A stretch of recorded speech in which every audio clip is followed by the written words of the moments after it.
तो देखिए बेटा, ये आपका 12th का सबसे पहला चैप्टर है।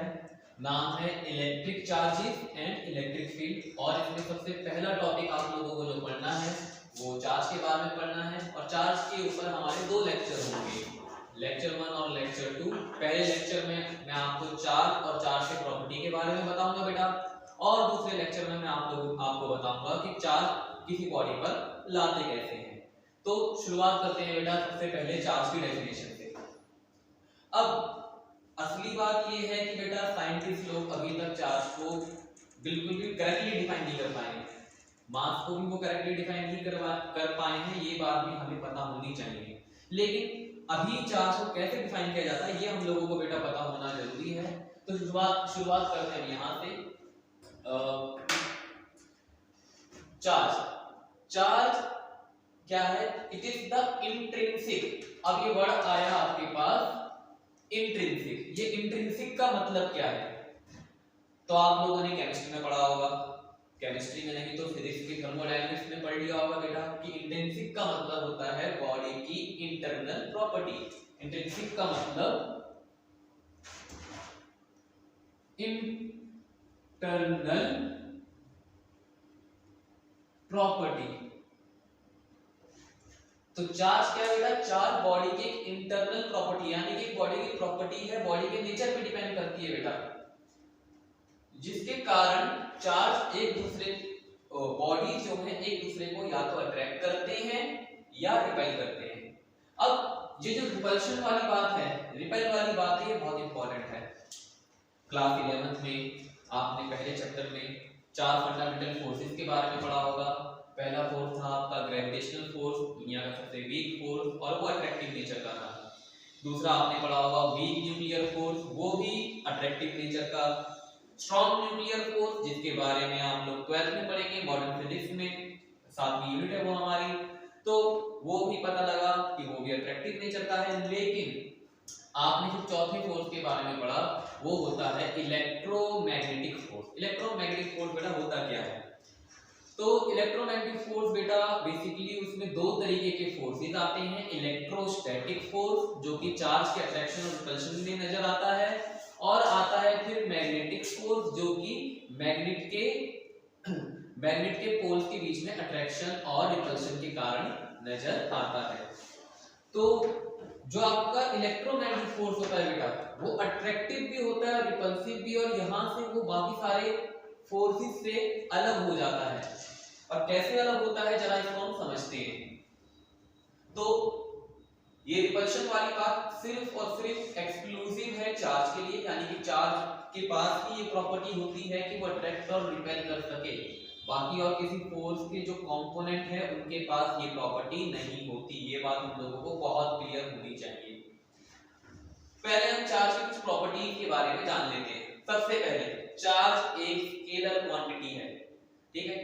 कभी भी आप चैप्टर पढ़ेंगे या कोई नई चीज आप लोगों को पता लगती है तो कम से कम उस नई चीज के बारे में आपको 4 चीजें पता होनी चाहिए। उस चीज की डेफिनेशन क्या है, वो चीज स्केलर है कि वेक्टर है, या फिजिक्स में कभी कभी टेंजर में मिल जाते हैं, वो चीज की डायमेंशन क्या है, और उसकी SI यूनिट क्या है। तो सबसे पहले मैंने यही बताया, चार्ज की डेफिनेशन मैंने ऊपर आपको बता दी।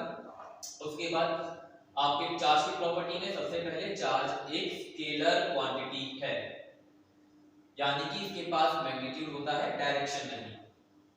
दूसरी बात बेटा चार्ज की SI यूनिट कूलम्ब है। तो ये तो आपको पता है, ये आप लोग बेटा लगातार 10th से पढ़ते हुए आ रहे हैं। और कूलम्ब में जो C है ये कैपिटल C है, छोटा लग रहा होगा तो इसे बेटा बड़ा C है, तो ये बात आपको याद रखनी है। डायमेंशन बेटा निकालने के लिए हम फॉर्मूला यूज करेंगे, डायरेक्ट हमें इसकी डायमेंशन नहीं पता होगी क्योंकि 7 फंडामेंटल क्वांटिटी होती हैं, आपने 11th में पढ़ा था। मास, लेंथ, टाइम, फिर thermodynamic temperature, electric current, luminous intensity, amount of substance. तो उसके सिवा जितनी भी होती है वो आपको निकालनी पड़ती है बेटा।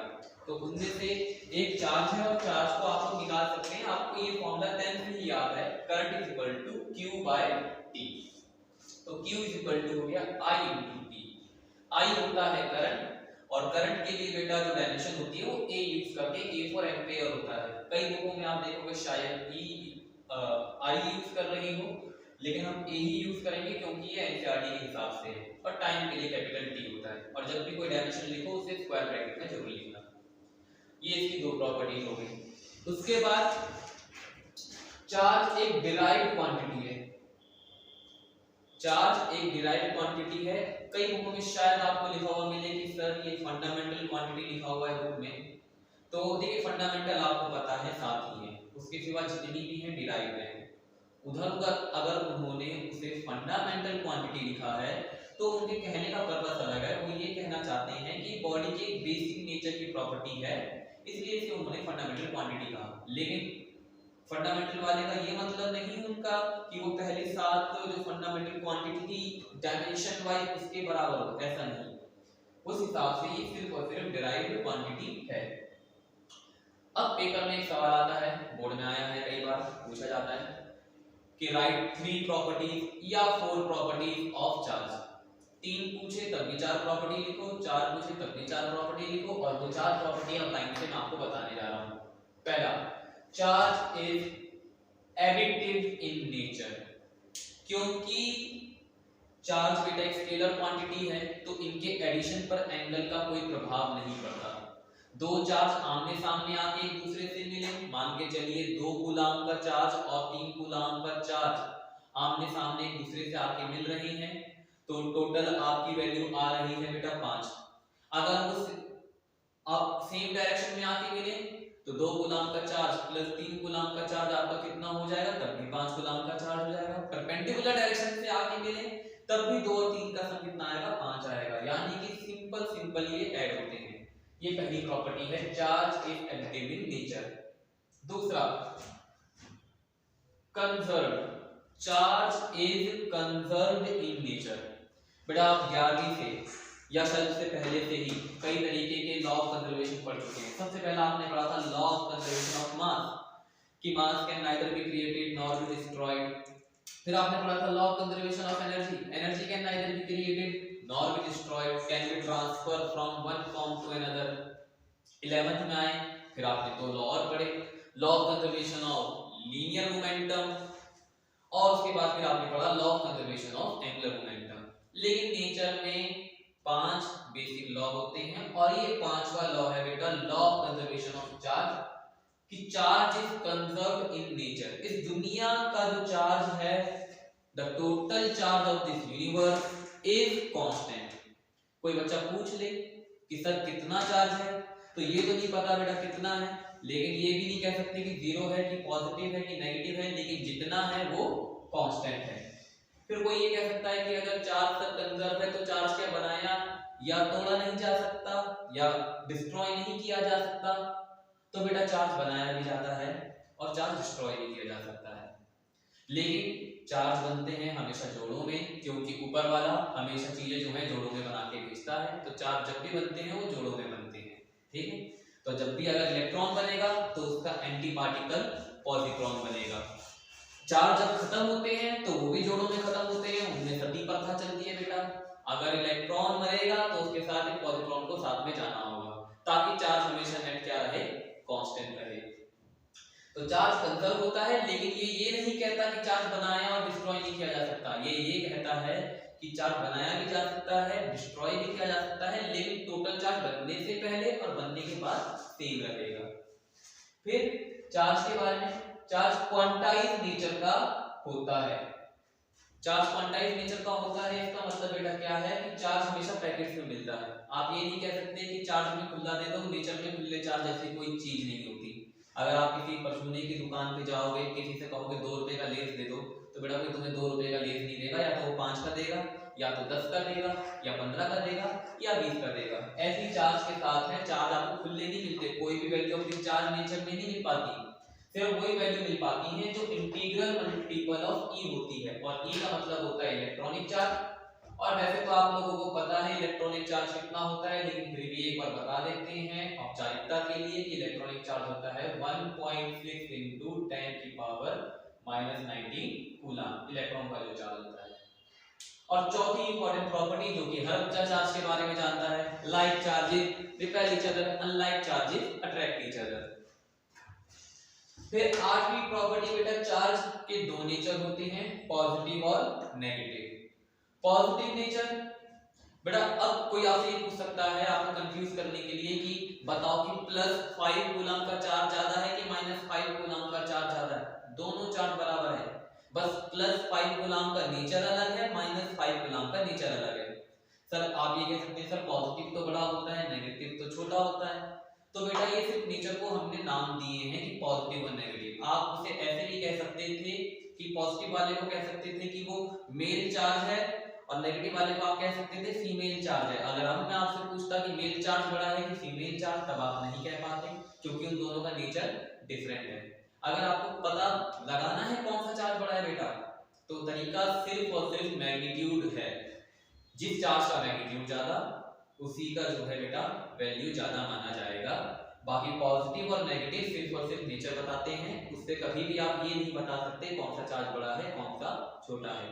ये तो कुछ नहीं बेटा, इसके सिवा और भी चार्जेस नेचर में डिस्कवर हुए हैं, उनके नेचर कुछ ज्यादा है तो उनको तो अलार्म दे दिए अलग अलग तरीके के, अप डाउन लेफ्ट राइट, और उसके सिवा और भी तरीके के नाम दिए गए हैं बेटा। तो कलर के नाम दिए गए हैं चार्जेस को, रेड ब्लू ग्रीन रेड, इस तरीके से नाम दिए गए हैं। तो नेचर को डिफाइन करने के लिए यहाँ पे पॉजिटिव और नेगेटिव लिया गया है। उसके बाद नौवीं प्रॉपर्टी, चार्ज इनवेरिएंट है। नेचर में कई सारी चीजें ऐसी हैं बेटा जो चलने से चेंज हो जाती हैं। शायद आपको नहीं पता, लेकिन ये बहुत ही फेमस फॉर्मूला है, वर्ल्ड फेमस फॉर्मूला, लेकिन कोरोना के कारण आप लोग घर में ही रह गए, इसलिए वर्ल्ड फेमस फॉर्मूला आप तक पहुंच नहीं पाया होगा कि m = m0/√1 - v/c का स्क्वायर होता है। मास चलते हुए चेंज होता है, चलता हुआ मास ज्यादा भारी होता है रुके हुए मास से, लेकिन चार्ज के साथ ऐसा नहीं है। चार्ज जो रेस्ट पर होता है उसकी वही वैल्यू मोशन में भी होती है, कभी चेंज नहीं होती। उसके बाद charge cannot exist without mass. बेटा चार्ज आता किसके कारण है? इलेक्ट्रॉन के ट्रांसफर के कारण, और इलेक्ट्रॉन के पास मास होता है। सभी बच्चों को वैल्यू भी याद होगी, 9.1 × 10⁻³ kg। तो चार्ज अगर कहीं पर है यानी कि वहां पर यानी कि इलेक्ट्रॉन है, यानी कि वहां पर यानी कि मास है। तो चार्ज बिना मास के हो ही नहीं सकता। कुछ नोट, कुछ इंपॉर्टेंट बातें बेटा। Repulsion is the sure test of electrification. कैसे पता लगाओगे किसी बॉडी पर क्या कहते हैं कि चार्ज हो चुका है? तो आप कैसे पता लगाएंगे? देखिए बेटा, अगर दो बॉडी एक दूसरे को अट्रैक्ट कर रही हैं, हो सकता है कि वो अट्रैक्ट इसलिए कर रही हो कि उनके बीच में ग्रेविटेशनल फोर्स हो, या हो सकता है उनके बीच में वीक न्यूक्लियर फोर्स हो, या हो सकता है उनके बीच में दूसरा स्ट्रॉन्ग न्यूक्लियर फोर्स हो बेटा। तो अट्रैक्शन बिल्कुल क्लियर नहीं कर सकता कि दो बॉडी के ऊपर चार्ज है, लेकिन दो बॉडी रिपेल कर रही है, इसका मतलब तो बिल्कुल कंफर्म है कि दोनों बॉडी पर एक जैसा चार्ज है। इसके सिवा बेटा ये भी पाया गया है कि न्यूट्रल बॉडी जो है चार्ज बॉडी की तरफ अट्रैक्ट हो जाती है, और ऐसा क्यों होता है मैं आप लोगों को इंडक्शन वाला जब टॉपिक समझाऊंगा उसमें ये बात क्लियर करूंगा। तो न्यूट्रल बॉडी अट्रैक्ट हो सकती है, एक बॉडी पर चार्ज हो सकता है, एक बॉडी अनचार्ज हो सकता है, वो अट्रैक्ट कर सकती है, और हो सकता है एक बॉडी पर पॉजिटिव हो एक बॉडी पर नेगेटिव हो, तब भी वो अट्रैक्ट कर सकती है। लेकिन अगर रिपल्शन हो रहा है तो गारंटी है कि दोनों बॉडी पर सेम चार्ज है, पॉजिटिव चार्ज है या नेगेटिव चार्ज है, तो रिपल्शन हमेशा श्योर टेस्ट है इलेक्ट्रिफिकेशन का। यहाँ पे वर्ड आपको नजर आ गया इलेक्ट्रिफिकेशन। तो इलेक्ट्रिफिकेशन का मतलब होता है बॉडी को चार्ज करना, जिसके बारे में हम लोग बाद में एक्सप्लेन करेंगे। उसके बाद note 2, on gaining positive charge. बेटा जैसा कि मैंने बताया चार्ज जो है बेटा मास के ट्रांसफर से आता है, और पॉजिटिव चार्ज कैसे आता है? इलेक्ट्रॉन की कमी के कारण। तो जब बॉडी पर पॉजिटिव चार्ज आया तो बेसिकली उसमें इलेक्ट्रॉन की कमी आई, और बॉडी में अगर इलेक्ट्रॉन की कमी आई है तो उस पर पॉजिटिव चार्ज आया है, यानी कि उसमें मास कम हुआ है।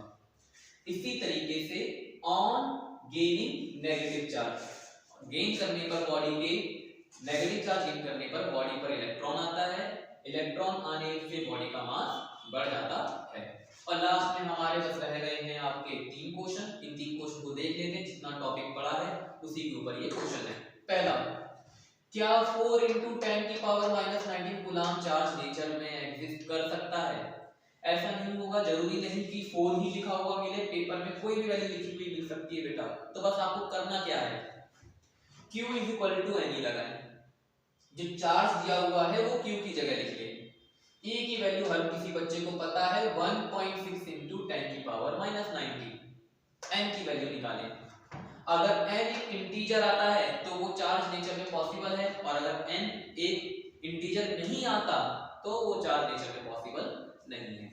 इसी तरीके से दूसरा एग्जांपल, दूसरा क्वेश्चन, हमें दो एग्जांपल चाहिए जहां पर चार्ज कंजर्व होते हैं। बेटा एग्जांपल तो हम आपको 5 बता सकते हैं, लेकिन 3 एग्जांपल आपको और बताएंगे जब हम लोग न्यूक्लियर फिजिक्स तक पहुंचेंगे। अभी हमें दो एग्जांपल बहुत क्लियर पता होने चाहिए, और वो है pair annihilation and pair production. Pair annihilation में क्या होता है, एक पॉजिट्रॉन, इलेक्ट्रॉन का ये एंटी पार्टिकल होता है बेटा, इलेक्ट्रॉन जैसा होता है, मास इसका इलेक्ट्रॉन वाला है लेकिन चार्ज इसके पास प्रोटॉन वाला है, पॉजिटिव है बेटा। तो देखिए चार्ज करने से पहले दोनों के मिलने से पहले टोटल चार्ज कितना होगा, +1 और -1 मिला के 0, और मिलने के बाद बेटा ये बना है gamma radiation. Gamma radiation by nature light होती है, और सभी बच्चों को पता है कि लाइट पर कोई चार्ज नहीं होता, तो बनने के बाद भी जो चीज बनी है उस पर चार्ज नहीं है, और तो इसे कहा जाता है, इस फिनोमेना को पेयर एनहाइलेशन। और इसमें बनने से पहले चार्ज 0 था, बनने के बाद भी चार्ज 0 है। बिल्कुल जस्ट इसका उल्टा होता है पेयर प्रोडक्शन। ऊपर वाला बेटा एनर्जी से ही तो सारी चीजें बनाता है, तो पेयर प्रोडक्शन में क्या होता है, गामा रेडिएशन जो कि लाइट एनर्जी है बाय नेचर, उसकी मदद से इलेक्ट्रॉन और पॉजिट्रॉन बनाए जाते हैं। बनने से पहले चार्ज 0, बनने के बाद भी चार्ज 0। और सबसे लास्ट सवाल, Why charge is discrete और quantized in nature? चार्जेस बेटा कॉन्टिन्यूअस नहीं होते, चार्ज की कोई वैल्यू नेचर में एग्जिस्ट नहीं करती। मतलब तुम कोई भी नंबर बोल दो, जरूरी नहीं कि वो वाला चार्ज नेचर में एग्जिस्ट कर रहा हो। चार्ज की कुछ फिक्स वैल्यू ही नेचर में एग्जिस्ट करती हैं, और वो फिक्स वैल्यू क्यों नेचर में एग्जिस्ट करती है उसका कारण, तो charge appears on the body due to transfer of electron. Charge किसी भी बॉडी पर आता है इलेक्ट्रॉन के ट्रांसफर के कारण, या तो इलेक्ट्रॉन जाएगा या तो इलेक्ट्रॉन आएगा। अब क्योंकि इलेक्ट्रॉन आप सिर्फ और सिर्फ इंटीजर में ट्रांसफर कर सकते हैं बेटा, इलेक्ट्रॉन ऐसा नहीं आप ट्रांसफर कर सकते हैं कि आप कहेंगे 1.25 इलेक्ट्रॉन दे दो जी, 1.25 इलेक्ट्रॉन दे दो, ऐसा पॉसिबल ही नहीं है। या तो 1 इलेक्ट्रॉन जाएगा, या तो 2, या तो 10, या तो 5, लेकिन 7.5, 6.1 इस तरीके से इलेक्ट्रॉन नहीं जा सकता। तो वैसे इलेक्ट्रॉन जा ही नहीं सकता, इंटीजर में ही इलेक्ट्रॉन जाता है। हर इलेक्ट्रॉन पे चार्ज फिक्स होता है, जिसके कारण चार्ज बेटा क्या हो जाता है, क्वांटाइज्ड नेचर का हो जाता है। तो बेटा इसके साथ हमारा टॉपिक चार्ज वाला कंप्लीट हो गया। अगले लेक्चर में हम आप लोगों को बताएंगे चार्ज करने के तरीके के बारे में। बाकी थैंक यू फॉर द